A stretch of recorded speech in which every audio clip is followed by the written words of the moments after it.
Hello what's up everyone, I hope आप सब बढ़िया होगे and welcome to new video. So एक क्वेश्चन आपके माइंड में होता है जब आप एलएमआई के लिए जाते हो, जब आप वर्क परमिट के लिए जाते हो, क्या is it really worth buying LMI और नॉट। अगर हम कनाडा में वर्क एलएमआई पे आते हैं, जब हम वर्क परमिट पे कन्वर्ट करवाए टूरिस्ट वीजा से विजिटर वीजा पे, हम प्री अप्रूव एलएमआई लिस्ट पर अपना नाम चढ़ाए, तो हमें अगर हम वर्क परमिट पे आते हैं तो is it really worth buying LMI और नॉट। क्या हमें कितना टाइम लगेगा पीआर होने में।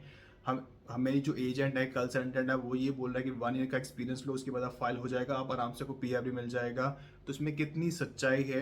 देखो, फर्स्ट ऑफ ऑल आपके माइंड में एक क्वेश्चन ये भी होता है कि हम अपने स्पाउस को बुला सकते हैं, हम अपने बच्चों को बुला सकते हैं, अपने पेरेंट्स को बुला सकते हैं। मैं आपको इसका सबका एग्जांपल दूंगा। एलएमआई क्या होता है? एक सिंपल डॉक्यूमेंट होता है, labour market impact assessment. ESDC are the one who approve और reject the LMI. ESDC are the sub branch और सब कैटेगरी ऑफ आईआरसीसी। सो होता क्या है, जब किसी कैनेडियन एम्प्लॉयर को किसी फॉरेन वर्कर को हायर करना होता है, तो वो एक एलएमआई का डॉक्यूमेंट लगाता है, वो फाइल करता है आईआरसीसी के अंदर, जो ईएसडीसी के अंदर फाइल करता है इन शॉर्ट। तो ESDC are the one who approve और रिजेक्ट द एलएमआई। अगर वो अप्रूव करता है, आपका कन्वर्ट होकर वर्क परमिट पे आपको डॉक्यूमेंट मिलता है, आप उसके आगे वर्क परमिट के लिए अप्लाई करते हो। वर्क परमिट अप्लाई करोगे online, it will take 2 to 4 months। Offline apply करोगे तो 10 मिनट में, आधे घंटे में हो जाता है, लेकिन उसे हम कहते हैं फ्लैग पोलिंग। लेकिन फ्लैग पोलिंग बंद हो चुका है। 21 जून को फ्लैग पोलिंग, 21 जून 2024 को फ्लैग पोलिंग बंद हो चुका है। सो भूल जाओ, फ्लैग ऑफलाइन अप्लाई करना ओनली ऑनलाइन पॉसिबल है।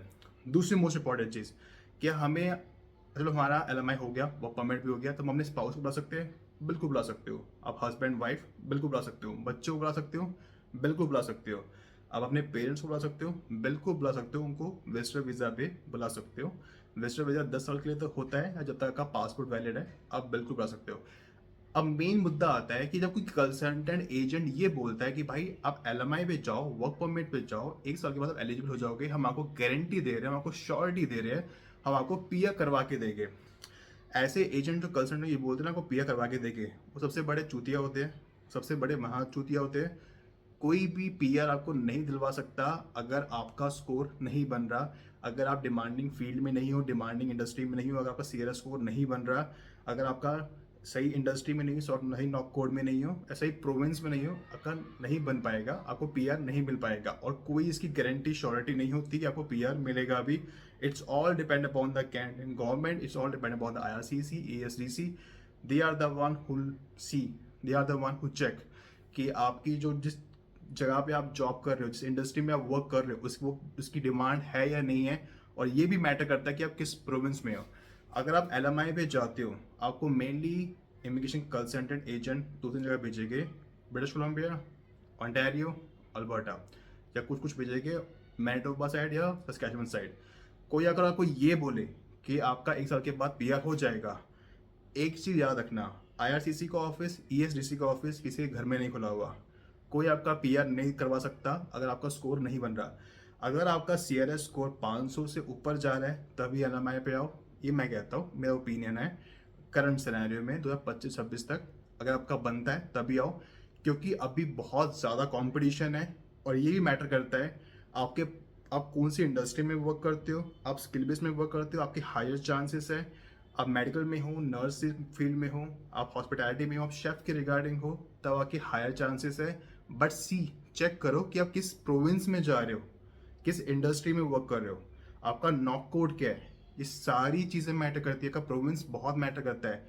आप पीआर 2 तरीके से फाइल करते हो, एक होता है एक्सप्रेस एंट्री, दूसरा होता है पीएनपी, प्रोविंशियल नॉमिनी प्रोग्राम। हर प्रोविंस का अपना पीएनपी होता है, उस पर भी मैटर करता है। किसी की बातों में मत आओ, अपना दिमाग लगाओ, रिसर्च करो, चेक करो और देखो आपका कितना स्कोर बन रहा है, उसके बाद आप एलएमआई पे जाओ। Otherwise just a waste of money, waste of time, कोई बेनिफिट नहीं है। और it's a close work permit for the 2 years। आप सिर्फ एक एम्प्लॉयर के साथ ही वर्क कर सकते हो 2 साल तक। It's not a open work permit. Work permit 2 तरह के होते हैं, एक होता है क्लोज वर्क परमिट, एक होता है open work permit. Close work permit आप एक एम्प्लॉय के साथ वर्क कर सकते हो, ओपन वर्क परमिट आप 2, 3, 4, 5 एम्प्लॉय के साथ वर्क कर सकते हो। So make sure you should know what way are you going, which province you are going, क्या आपकी जॉब्स है, क्या आपकी इंडस्ट्री है, और आपके कितने पॉइंट्स बन रहे हैं, सबसे मोस्ट इंपॉर्टेंट चीज़। और पहली बात तो एलएमआई खरीदना, बाय करना इट्स इलीगल। बट 99.9% फैक्ट यही है कि एलएमआई फ्री में नहीं मिलता, नथिंग इज़ फ्री। फ्री में सिर्फ ज्ञान मिलता है। आप किसी भी कंसल्टेंट के पास जाते हो, एजेंट के पास जाते हो, ये चेक करो कि CICC RCIC अप्रूव्ड है या नहीं है। अगर अप्रूव्ड है, कैनेडियन गवर्नमेंट से ऑथराइज्ड है, तभी जाना। अगर वो आपको काम करके देगा तभी जाना, और हमेशा प्री अप्रूव्ड एलएमआई पे जाओ, कन्वर्ट मत कराओ। It's just a waste of money, just a waste of time. 5-6 महीने, 8-9 महीने लग जाएंगे, बहुत टाइम वेस्ट वाली चीज़ है। Always go in to the pre approved LMI अगर आपको एलएमआई पे जाना भी है तो, अदरवाइज कोई बेनिफिट नहीं है। इससे बेटर है कि स्टडी वीज़ा पे जाओ, सही प्रोविंस को चूज़ करो, या आप डायरेक्ट पीआर लगाओ डबल आर स्ट्रीम में या अल्बर्टा टेक प्रोग्राम के अंदर। तो ये डिफरेंट डिफरेंट चीज़ें। लेकिन मैं एलएमआई के रिगार्डिंग एक ही चीज़ कहना चाहूँगा, जा रहे हो सोच समझ के जाना, सही प्रोविंस में जाना, तो ही बेनिफिट है। और अगर स्कोर 500 से ऊपर बन रहा है तो ही बेनिफिट है, अदरवाइज कोई बेनिफिट नहीं है।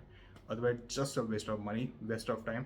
जो आपने पैसा इन्वेस्ट किया होगा अब उतना ही कमा पाओगे या थोड़ा बहुत उससे कम कमा पाओगे, लेकिन कोई गारंटी नहीं है कि आपको पीआर मिलेगा।